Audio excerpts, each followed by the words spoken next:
ఇక్కడ సమావేశమైంది కేజీఎఫ్ అంటే కమ్మా global federation.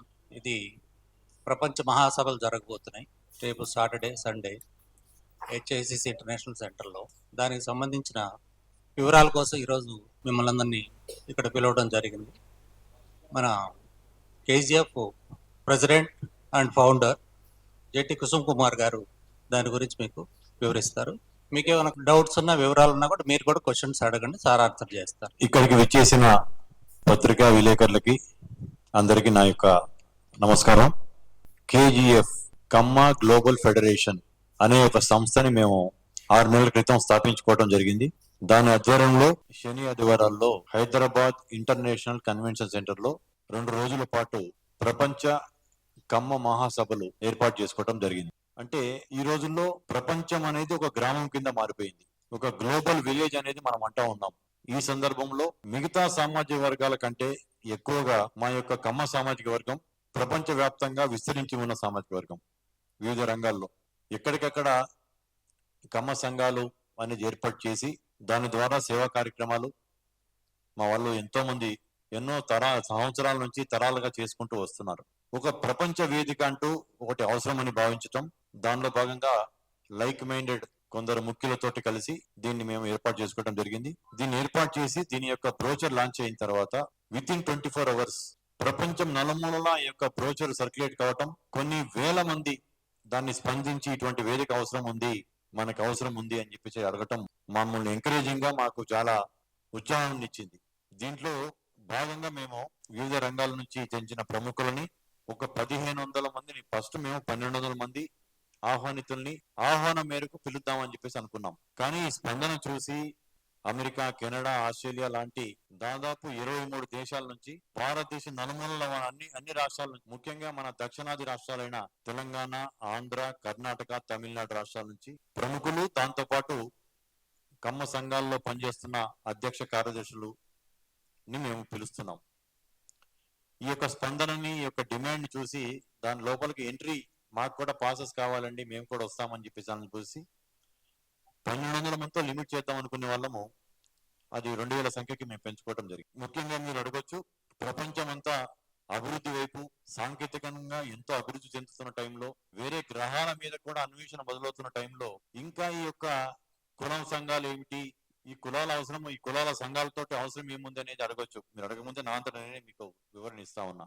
మేము నిష్కారణంగా కొన్ని వర్గాలతోటి, కొందరు నాయకులతోటి నిష్కారణంగా కమ్మ సామాజిక వర్గం మీద వేరే సామాజిక వర్గాల ప్రజలకి ఈర్ష్యా దేశాలు పెంచడానికి కొందరు ప్రయత్నం చేశారు, కొంతవరకు సఫలీకృతం అయ్యారు.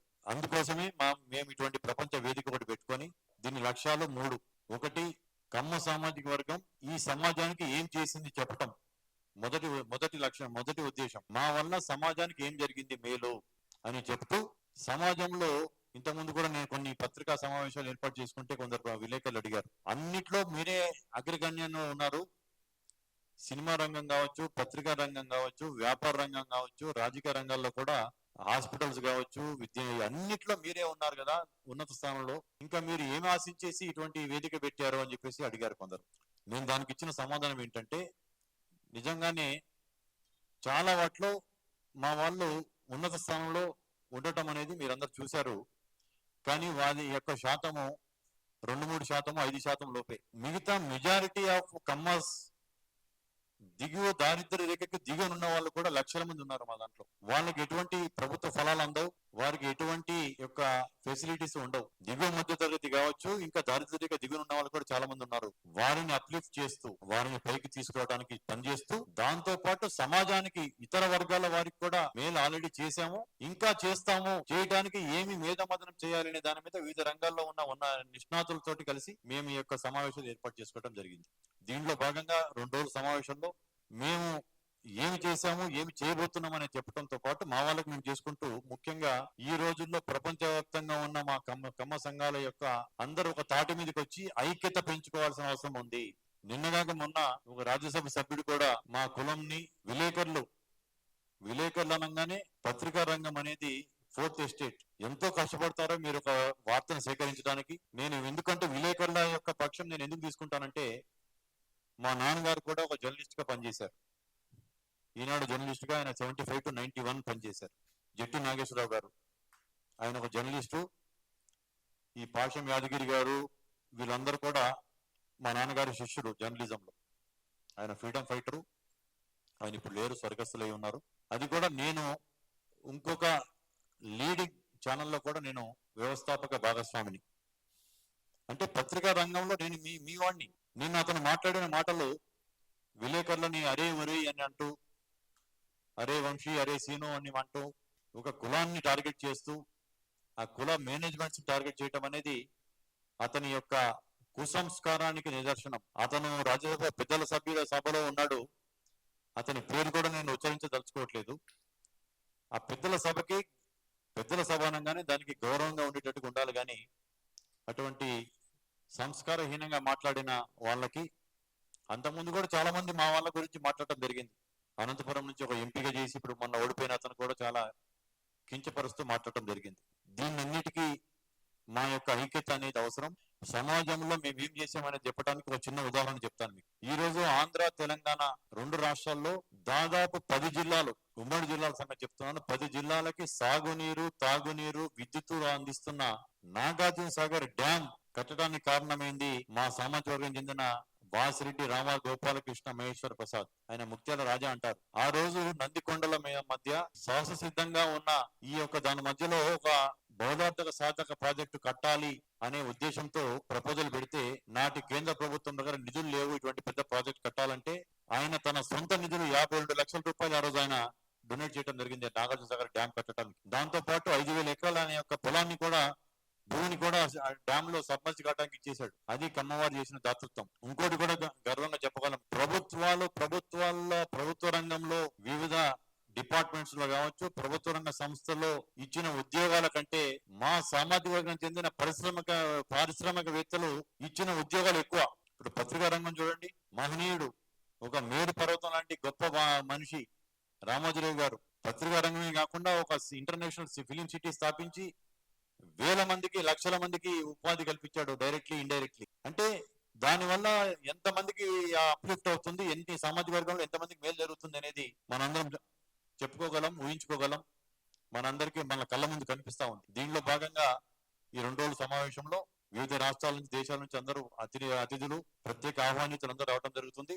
దీని ఇనాగరేషన్ July 20th మార్నింగ్ 10:30కి తెలంగాణ రాష్ట్ర ముఖ్యమంత్రి రేవంత్ రెడ్డి గారు ప్రారంభోత్సవానికి వస్తున్నారు.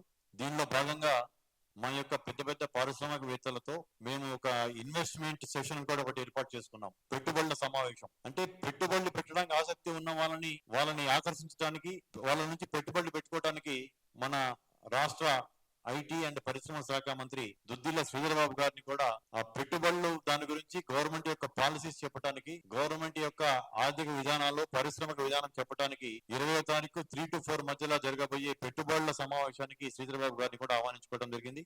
2వ రోజు 21వ రోజు 4 రాష్ట్రాలు, దక్షిణాది రాష్ట్రాలు, తెలంగాణ, ఆంధ్ర, తమిళనాడు, కర్ణాటక రాష్ట్రాల్లో మా సామాజిక వర్గం నుంచి గెలిచిన ఎమ్మెల్యేలు, ఎంపీలని కూడా ఓ 50 మందిని రాజకీయ రంగంలో మా పాత్ర ఎలా ఉండాలి, ఇంకా ముందడుగు వేయాలంటే ఏం చేయాలనే దాని గురించి మాట్లాడుకోవటానికి వాళ్ళందరినీ పిలిచి వాళ్ళందరూ ఎలక్ట్ అయినందుకు వాళ్ళకి సన్మానం చేసుకునే కార్యక్రమం ఉంది. అదే రోజు సాయంత్రం ముగింపు, మా కమ్మవారి యొక్క మూలాలు, మేము రైతు బిడ్డలం, రైతులం, మట్టిని నమ్ముకొని బతికినోళ్ళం. ఆ వ్యవసాయ రంగం గురించి ఒక సెషన్ లో, వ్యవసాయ రంగంతో పాటు ముగింపు సమావేశానికి మన రాష్ట్ర వ్యవసాయ శాఖ మంత్రి తుమ్మల నాగేశ్వరరావు గారిని వ్యవసాయ రంగం మీద మాట్లాడుతూ, దాంతో పాటు ముగింపు సమావేశానికి కూడా ఆయనని ముఖ్య అతిథిగా పిలుచుకోవడం జరిగింది. కమ్మవారి వల్ల అంతే నలుగురికి అన్నం పెట్టి అన్నదాతలం. మేము ఎవరి దగ్గర కొట్టి లాక్కునేటోళ్ళం కాదు. మేము నలుగురికి అన్నం పెట్టేటోళ్ళము, నలుగురిని మాతో పాటు తీసుకొని ముందుకు తీసుకెళ్లే వాళ్ళం. రాజకీయ రంగం చూసుకుంటే స్వర్గీయ ఎన్టీ రామారావు గారు ఆయన పార్టీ పెట్టి ఎంతమందికి రాజకీయంగా ఎంతమందిని పైకి తీసుకొచ్చాడు, ముఖ్యంగా బలహీన వర్గాలకు చెందిన నాయకులను ఎంతమంది నాయకులను తయారు చేశాడు అనేది మన యొక్క సంఘం తెలుసు. ఈ సమావేశాల తర్వాత తదుపరి మా యొక్క కార్యక్రమాలతోటి మా సామాజిక వర్గం మీద బురద జల్లడానికి ప్రయత్నం చేసే వాళ్ళందరికీ మేము ఏం చేస్తామని చెప్తూ, వేరే సామాజిక వర్గాల ప్రజల నుంచి ఒక గౌరవప్రదమైన కమ్మానంగానే ఒక గౌరవప్రదమైన భావం కలిగించేటట్టుగా మా యొక్క చర్యలు ఉంటాయని చెప్పేసి చెప్తూ, మీరు ఇంకేదైనా అడగాలంటే అడగొచ్చు. మేము ఆంధ్రప్రదేశ్ ముఖ్యమంత్రి చంద్రబాబు నాయుడు గారిని కూడా ఆహ్వానించుకోవడం జరిగింది. 21 నాడు ముగింపు సమావేశానికి ఆయన రమ్మని చెప్పి పిలవడం జరిగింది. కానీ 22 నుంచి ఆంధ్ర రాష్ట్రంలో ఉన్న శాసనసభ సమావేశాలు ఉన్నందున వాళ్ళ టీడీఎల్పీ మీటింగ్ ఆదివారం నాడు 21 నాడు ఉంది కాబట్టి నేను మీకు ఇన్ఫార్మ్ చేస్తాను, లేకపోతే మా ప్రతినిధి కింద వాళ్ళ మంత్రివర్గ సహచరులు ఎవరినైనా పంపుతానని చెప్పి ఆయన అనటం జరిగింది. ముఖ్యంగా అందరూ బాగుండాలి, అందులో మేము ఉండాలి అనేది మా యొక్క నినాదం. సర్వే జన సుఖినో భవంతు అనేది మా యొక్క నినాదంగా మేము చెప్తాం.